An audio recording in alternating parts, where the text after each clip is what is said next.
This is a Sports Catastrophe production.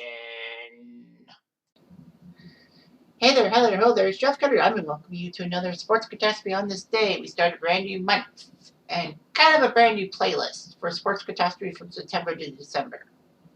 So, anyway, today was a somber day in 1989, September the 1st, as the 8th commissioner in baseball history, Bart Giamatti, died at his summer home in Massachusetts. Only 8 days after putting Pete Rose on the shelf for his gambling problems. Of course, Rose would deny this gambling thing till 2004. I mean, why didn't he say anything sooner? I don't know.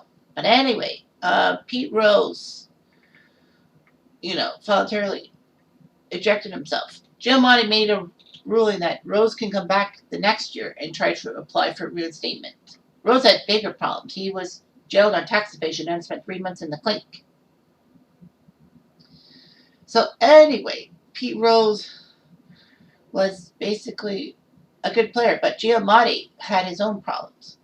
Giamatti actually was the president of Yale for 8 years. It would actually be a pretty good president of Yale. He would basically make Yale alumni be more good to the community instead of being grade grabbers and all that, being high snob academics, to basically be community.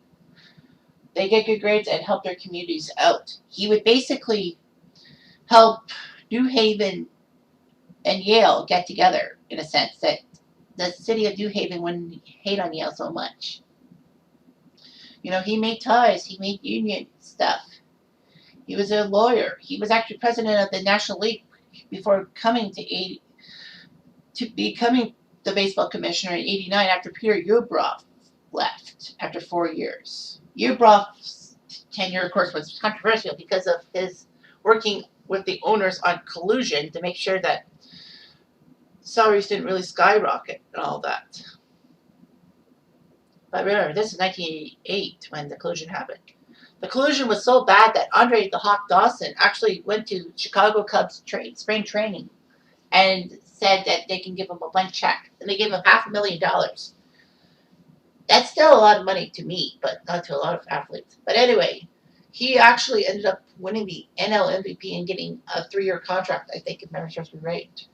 Anyway, so yeah, only one high-profile free agent left in the collusion era. That was Kirk Gibson to the Dodgers, and we all know what happened with Kirk Gibson.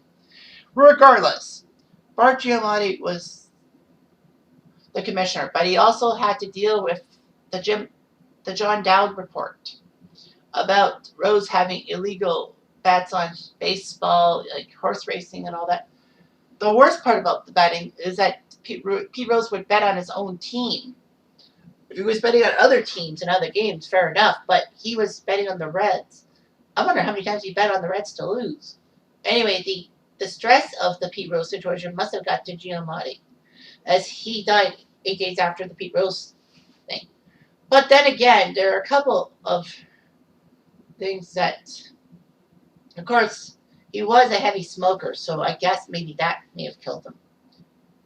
Giamatti actually bumped into Rose a lot. He had to suspend Pete Rose for a month, as Rose was the manager of the Reds in 1988 after he pushed umpire Dave Pallone. And he also was the center of controversy in 1988 in the NLCS after having to suspend Jay Howe for 3 games because of illegal substances in his glove. It didn't work out, as the Dodgers did win that NLCS and go on to the World Series. But yeah, that was critical. So anyway, Bart Giamatti was sadly missed. Faye Vincent came in his place, and then after 3 years he was gone, replaced by Bud Selig, who ruled for a couple of decades before Rob Manfred came in. So yeah, the shortest time by a commissioner ever. He was even more important than Spike Eckert. Remember the name? He was a baseball commissioner. Check it out. Read up on it, buddies. Anyway, I'm Jeff Diamond. Ado.